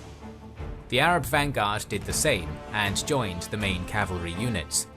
It is unusual to see a battle fought in this era which wasn't started by a clash of light skirmishers, but the sources didn't mention this happening, instead insisting that the champions of both sides duelled for a few hours. In any case, after the screening forces pulled back, a third of the Roman infantry advanced across the front at midday. Soon the Roman footmen clashed with their counterparts, while the archers in the second rank skirmished, sending volleys above the heads of their infantry. The details of this first day are scarce, but it is possible that the Byzantines decided that a reconnaissance in force would provide benefits. Their attack was slow and lacked determination. After a few hours of fighting, they disengaged and returned to their initial positions. The first day of battle was over, and the sides returned to their respective camps. At night, a few Roman light cavalry units moved forward, but they were caught by their Arab counterparts and forced back. These raids were seemingly disjointed and lacked an objective, as they were not conducted by nearly enough troops to do much damage. However, they allowed the Romans to form up in the darkness without alerting the enemy. The plan was to attack the Muslims as early as possible, not giving them the opportunity to get into formation. Indeed, the whole Roman army attacked before dawn. Some sources claim they knew of the Muslim religious rites, that one of their prayers happened at this time, and decided to use it to their advantage. Unfortunately for the attackers, the same light cavalry patrols who fought them during the night were ordered to remain in front, and as soon as the Romans came into contact with these forward units, the Arabs retreated to their main force and informed them of the impending attack. To the surprise of the Romans, their foes managed to prepare for the attack. However, they had their orders, and so the second day of the battle began. The the Roman plan was to tie up the Muslim army's centre and pressure its wings. To that end, the attack in the middle was relatively passive. The Byzantine left attacked the Muslim right head-on. The first two attempts to break through failed, but the Byzantines had a numerical advantage and used it. Fresh troops moved to the front, and the third attack pushed the Arabs back. Some of them started retreating towards their camp, and some joined the centre-right. This opened a way for a counter-attack by the Arab right-wing cavalry. Its charge wasn't strong enough to force the Romans back, but tied them up for some time, allowing the infantry to retreat. Soon the cavalry was unable to withstand the pressure and also retreated. Later Muslim sources mention that the wives of the retreating warriors shamed them into returning to the battle. We don't know if that is true, but the Arab right flank reformed and started marching towards the approaching enemy. Meanwhile, the Roman right, which was probably made of the best heavy infantry in the empire, was even more successful. Some sources mention that it was fighting in a testudo formation, but that is probably an anachronism. In any case, the first or the second attack by this group drove the Muslim left flank back, and they hastily retreated towards the camp. Similar to what happened on the other side of the battlefield, the Muslim cavalry attempted to stem the enemy advance with a counterattack, but it failed, and the horsemen joined their infantry en route to the camp.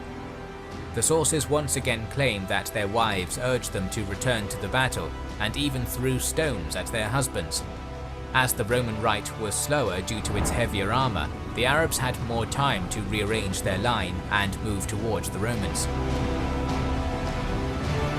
An attentive viewer might ask why the Byzantines didn't exploit these breakthroughs by pouring troops between the gaps in the Muslim formations, or by outflanking the enemy right by widening the front. In truth, we don't have answers to these questions, but it can be assumed that the fresh Muslim cavalry in the centre and in the reserve probably discouraged the former, while the latter was dangerous due to the fact that the Arabs had already used desert terrain numerous times in the past to outflank the Byzantines. It was noon, and Khalid had just been watching the battle until that moment, but seeing the return of the wings spurred him into action, taking command of the cavalry in the centre.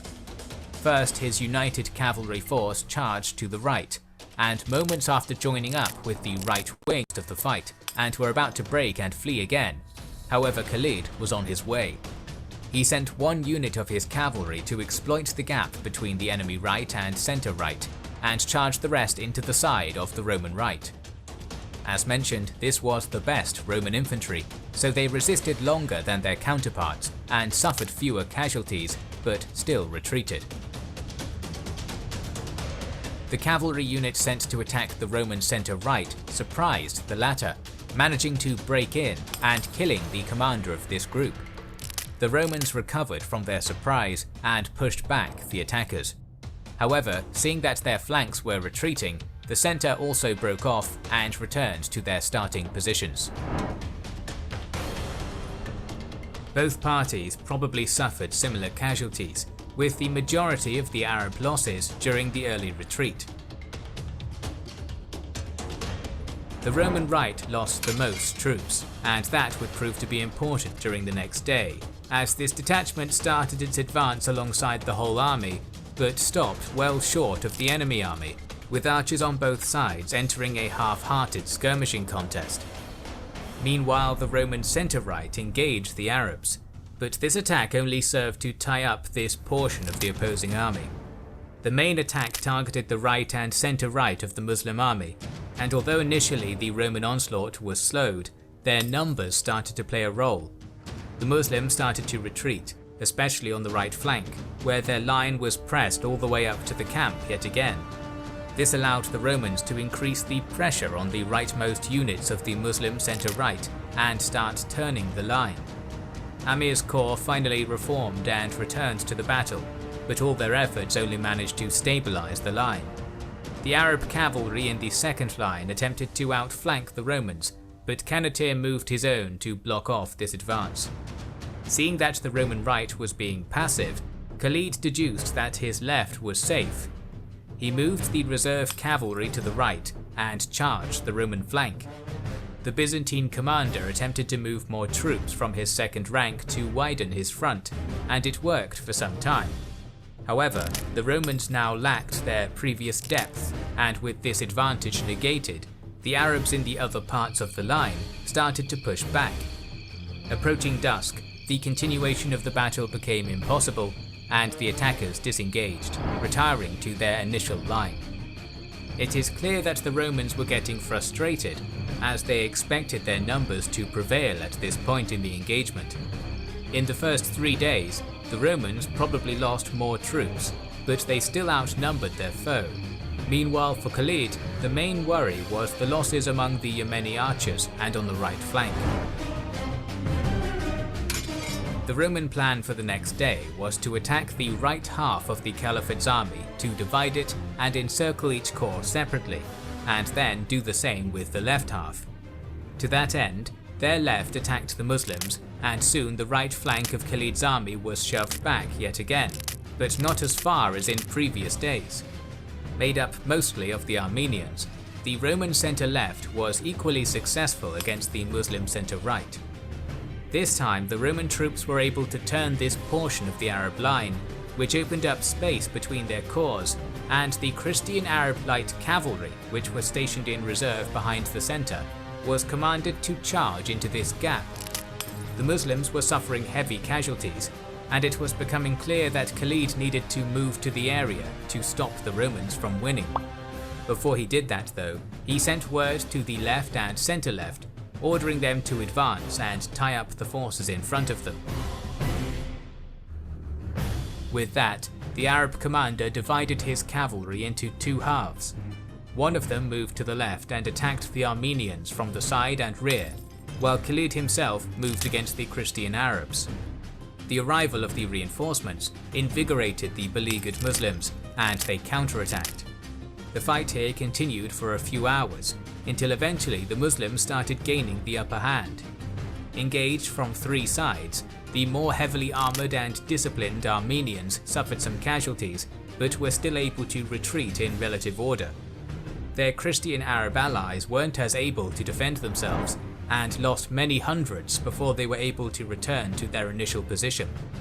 Seeing that their centre had fallen back, the Roman left also disengaged. However, the left half of the Muslim army was still in melee. Initially, the Arabs had the upper hand, as their charge surprised the Romans, but their commanders steadied the troops, and soon they were pushing back. The small number of Arab archers proved to be their undoing, as the Romans had the upper hand in skirmishes. Apparently, the arrows did so much damage to the forces of the Caliphate that later Arab sources called it the Day of Lost Eyes. Unable to withstand the volleys, the Arabs started to pull back. Shortly after, they were followed by the Romans. This attack had the Muslim forces on the back foot and in full flight, all of them except the leftmost unit of the centre, which managed to crush the enemy detachment in front of it and attacked the right side of the Roman centre. Eventually, this group was overwhelmed. The Muslim withdrawal stopped around the camps, but they were chased by the Romans. According to the Arab sources, the Muslim women joined their brethren in the fight against the attackers. It is impossible to confirm it, but it seems that by the end of the 4th day of the battle, the Romans were either pushed back or disengaged on their own. Both sides were extremely tired and battered. Some sources mention that there was an attempt to negotiate from the Romans and that the Arabs refused. But in any case, the army spent the 19th of August resting. Khalid made just one change to the formation. All of his horsemen were drawn into one large detachment behind the right-wing infantry, save for one cavalry unit which was sent north into the desert. At the dawn of August 20th, the 6th day of the battle, both sides charged and engaged in a melee across the line. After the melee began, Khalid sent a portion of his cavalry forward with an order to attack the side of the Roman left, but upon their approach, Roman cavalry wheeled around their footmen and blocked their advance. That was the moment the Arab commander was waiting for, as the rest of his horsemen moved forth, attacking the Roman cavalry from the side and rear. Soon the Roman horsemen were crushed, and the Arabs attacked the infantry, which broke under the attack from three sides and started falling back to the center. The Muslim right now attacked the Roman center-left from the flank and rear. Meanwhile, the commanders of the Roman army noticed that their left-wing cavalry was being routed from the field by the consolidated Arab cavalry, and they attempted to counter that by bringing their mounted troops together. Unfortunately for the Romans, it was too late, and before they were able to form up, Khalid smashed into them, routing them. The Roman cavalry wasn't able to resist for long, and promptly started to leave the field of battle. Back east, the Armenians were defending against attacks from two sides, and for now were able to hold off the assailants. However, after Khalid dealt with the Roman cavalry and made sure that they wouldn't return, his horsemen charged into the rear of the Armenian formation. They collapsed under the charge and started retreating to the southwest. The Arabs repositioned to attack the center-right and the right of the Roman infantry, but before they did, the latter fled on their own, again to the southwest, towards the only crossing over the river. All the while, the Muslim cavalry blocked off their retreat from the north and footmen from the east. The remains of the Roman army were hoping to cross Wadi Rikad, but the 500-strong Arab mounted unit sent away into the desert had already been commanded to block off this crossing. Understanding that they were in a trap, the Roman officers attempted to form up some kind of defensive line, but before they could do it, they were attacked by the cavalry from the north and the infantry from the east. It was a slaughter, and many thousands were killed in this encirclement, with some units managing to cross the river by swimming. Around half of the Roman army lay dead on the plain of Yarmouk, while the Muslims lost less than a fifth of troops. At this point in this story, we have to leave the Syrian front, as things have started heating up in Iraq. In the aftermath of the decisive victory at the Battle of the Bridge, Persian forces made no move to capitalize on it, either hoping that the attack was over or being preoccupied with other matters. This gave Caliph Umar time to come up with a response. Lacking an immediate source of manpower, the pragmatic Rashidun Caliph raised another army from the previously untapped tribes who rebelled against the Caliphate during the Ridda Wars, including the Banu Tamim and Banu Jadila. These warriors, supplemented by additional contingents mustered by Umar, were gathered and sent north, but problems were still present. Quarreling between many of the tribal chiefs prompted the Caliph to appoint a trusted paragon to supreme command, who was absolutely beyond reproach. After being talked out of leading the army himself, Umar's commander would be Sa'd bin Abi Waqqas, the seventh person to embrace Islam and a companion of the Prophet. The presence of such a respected general united the army in spirit. Additionally, many more warriors joined themselves to Sa'd's invasion force as it marched north up the Medina-Hira road in May of 636. By the time it reached the Euphrates region for a second time, the Muslim army was probably the most formidable Persia had faced so far. Unfortunately for Sa'd, resistance to his advance was soon in coming. The best Sassanid general, Rostam, who basically ruled the court of the 12-year-old Shah Yazdegerd III, wanted to fight smaller battles to minimize risk. But that decision was unpopular with the nobles and commoners alike, as the Battle of the Bridge probably made the empire complacent. Therefore, the general departed the Persian capital at the head of a massive imperial force, beelining straight for the Muslims encamped near Qadisiyyah. The two opposing armies finally caught sight of one another across the span of the Al-Atiq Canal about 30 miles east of Hira.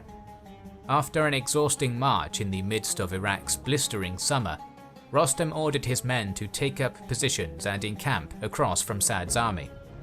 Rather than immediately mounting an assault across the canal, the bulk of both armies remained on their own side of the waterway for several months. with the peace only punctuated by small scouting missions and raids. Rostam probably knew that the previous Islamic army had been defeated during a botched river crossing, and was therefore content to wait and receive Sa'd's attack, hoping it would happen again. The Muslims, meanwhile, were fighting a two-front war, so keeping the Mesopotamian army passive for the time being was prudent. In Syria, their army was engaged against the Romans in a campaign which culminated in mid-August at the Battle of Yarmouk. With the Christian Empire's war machine broken, Umar was free to dispatch reinforcements to Sa'd's force. In the hope of keeping Rostam occupied, the Muslim leader sent repeated embassies to treat with his Persian counterpart, demanding that the Zoroastrians submit to Islam in return for peace. With the Sassanid commander unwilling to convert, and reinforcements streaming into their camp, the Muslims challenged their enemy to battle, arraying their forces in formation and allowing the Sassanids to cross the canal, withdrawing a mile to the rear. With the Al-Atiq Canal bridge occupied by Muslim guards, Rostam's imperial army spent the night hours damming the waterway with debris to enable passage. At dawn, Rostam, seated on his throne, ordered his army across, and had the army advance in battle formation against the arrayed Muslim forces. The climactic struggle for Persia was about to begin. The army under the authority of Rostam Farrukhzad was likely made up of, at most, 60,000 Sassanid troops. Even a Sassanid field army at the absolute apex of the empire's power probably would not have been able to muster such massive numbers, and it is even more unlikely that the politically divided, militarily exhausted realm of 628 onwards could bring to bear anything more than 60,000. Rostam's bulwark was also a multi-ethnic army, having come together from regions all across the vast expanse of the territory ruled by the House of Sassan, from Azerbaijan to Khorasan. It included among its ranks Kurds, Armenians, Turks, Arabic allies, and units from many other peoples. The right and left center units of the Imperial Army were under the command of Jalinus and Birzan respectively, and in total comprised 30,000 warriors, 20,000 melee infantry and bowmen in the first line, and 10,000 cavalry in the second. Among these troops were 10,000 professionally trained Persian immortals, revered elite fighters who chained themselves together as a signal to the enemy that they were prepared to die rather than retreat. Bounded by swampland which was difficult to traverse, the Sassanid left and right wings were led by Miran and Hormuzan, both illustrious generals drawn from high-born Persian clans. Each led 10,000 infantry in their front rank, backed by 5,000 cavalry behind. In front of Rostam's line was a screen of 33 mail-clad elephants. 18 of them were deployed in the center, while the remainder were split equally on either wing. Rostam himself, donning ornate armor, mounted his raised throne just behind the center, accompanied by a small strategic reserve. About a mile to the west, Sa'd's 30,000 warriors drew up in a manner that mirrored their adversaries, 4 tribally organized divisions, with infantry in the first line and cavalry in the second. In addition to the Muslim forces from Arabia proper, Christian Arabs from the border of Sassanid territory, and even some captured Persian officers had joined the army after converting to Islam. Although Sa'd bin Abi Waqqas was capable of deploying his army properly, ailments and injury prevented him from mounting a horse and exercising effective tactical control. Instead, the companion general appointed a trusted deputy, Khalid bin Afuta, to carry out his immediate orders, and took up a strategic position atop the fortress of nearby Uzayb. The various units were commanded by their tribal chieftains, and included men such as Shirabil bin Simt, a veteran of the Ridda Wars and Syrian campaign, who led the Muslim left wing. As Rostam's large army continued to form up, Muslim soldiers took part in their usual noon prayer, donned their armor and waited. By the early afternoon hours, the massive Persian army was finally ready to fight. Rostam's plan was simple and to the point: smash both flanks of the enemy army, and then smash into their exposed center. The Battle of Al-Qadisiyyah began with a heavy barrage of arrows loosed by the Sassanid archers, whose superior bows and higher quality arrows inflicted massive casualties on their lightly armored counterparts. The Muslims attempted to return the favor, but their low-powered bows and inferior arrows resulted in the missiles bouncing harmlessly off the Persian heavy armor. The amused Sassanid troops mocked the Muslim archers by repeating the word "spindles, spindles," as the impotent arrows fell harmlessly. With most of the Islamic front line pinned in place by Rostam's lethal storm of arrows, the general ordered a 7-strong elephant corps on his left to lead a charge directly at the Muslims opposing him, followed by the rest of the troops. Frightened by the oncoming Titans, the Rashidun mounts forced their riders to scatter from their position, leaving the infantry exposed. Beset by Miran's flank and lacking cavalry support, the Muslim warriors fell back slowly, suffering casualties but not breaking under the assault. Sa'd, witnessing the danger his right flank was in from Uzaib, had 2 units of cavalry from the unengaged center dispatched to reinforce and shore up the line. One of these contingents struck Miran's troops in the front, while the other hit them in the flank, pushing the Persians back to their starting position after a fierce fight. Observing that his attack on the Muslim right was stalling, Rostam completely changed tack. He dispatched part of his immediate reserve under Bahman to keep that part of the Muslim army locked in place, then ordered the Sassanid right and right center to advance, fronted by elephants and covered by another deadly volley of arrows. Again, the vanguard of elephants panicked Rashidun mounts and forced the horsemen to flee for infantry cover.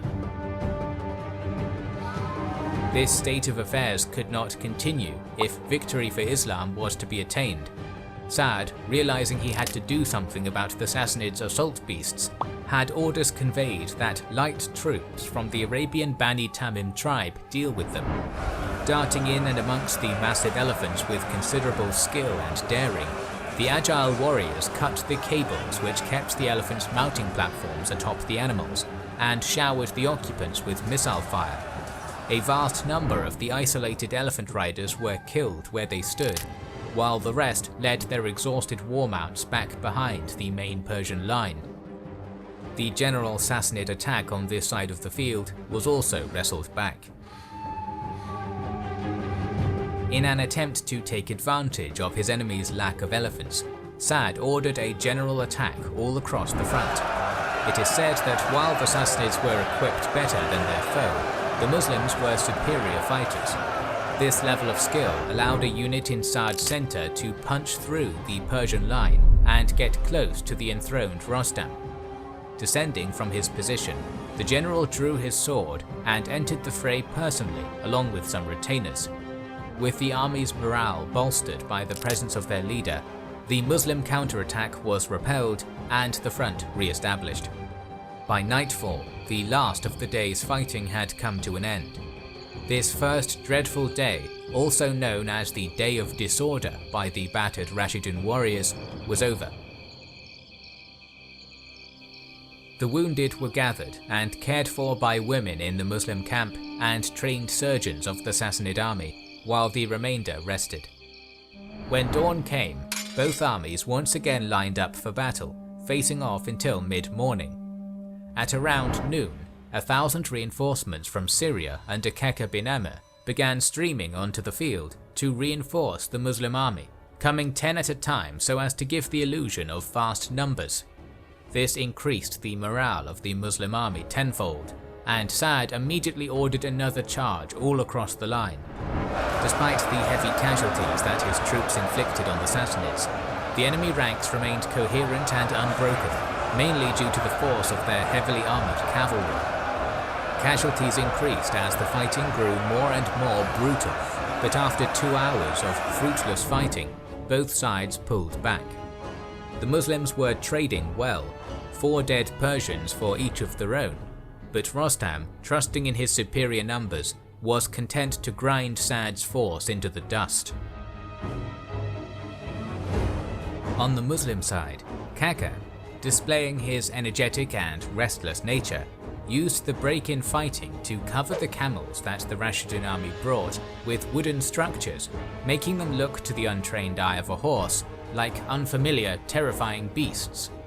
When fighting resumed not long after, the disguised camels were paraded in front of the charging Persian cavalry, spooking the horses into breaking ranks. Sensing an advantage, Sa'd had the army attack along the entire front again, this time without elephants or cavalry to bolster their ranks. Zealous Muslim warriors scythed into the Persians' units, viciously routing many of them towards the waterway behind, and almost causing the entire Sassanid army to buckle with the shock. However, Rostam's personal intervention and unmoving confidence allowed his shattered contingents to get back into the fight.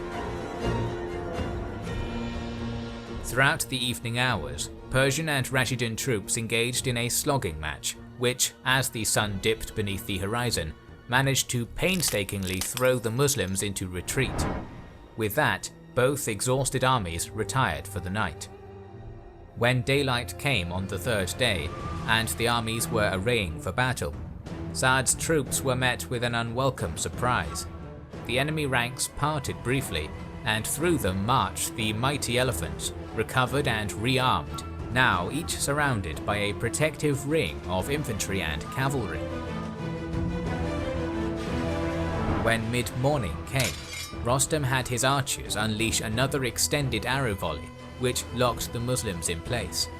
As this barrage concluded, the entire Sassanid army, fronted by the terrifying elephants, began inexorably trudging onward.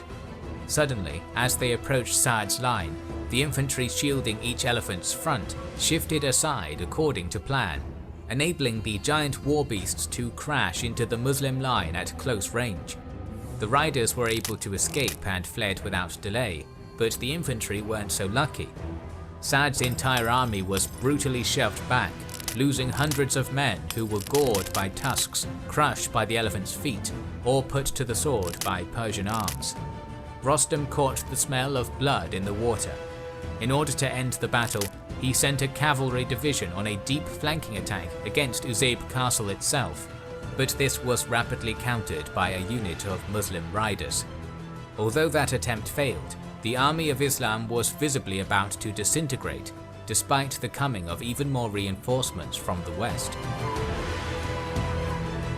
Taking advice from a defected Persian soldier at the last possible moment, Rashidun light infantry slid through the ranks, surrounded the two lead elephants and blinded them, before swarming the creatures and their onboard missile troops. With the elephant alphas killed, other beasts along the line were overwhelmed and killed in the same manner. Many others, driven into a rage by pain and unable to see through mutilated eyes, turned 180 degrees and stampeded towards the canal, crashing through the Persian ranks and disordering Rostam's army. Sa'd ordered yet another full-scale assault, impacting upon the Sassanids with devastating force. Al-Qadisiyyah was devolving into a war of attrition. Not even darkness on the day of hardship brought the fighting to an end, but the soldiers' sheer exhaustion gradually led the troops to disengage at sunrise the next day. Both armies seemed to be at breaking point, but it still wasn't clear who the victor would be.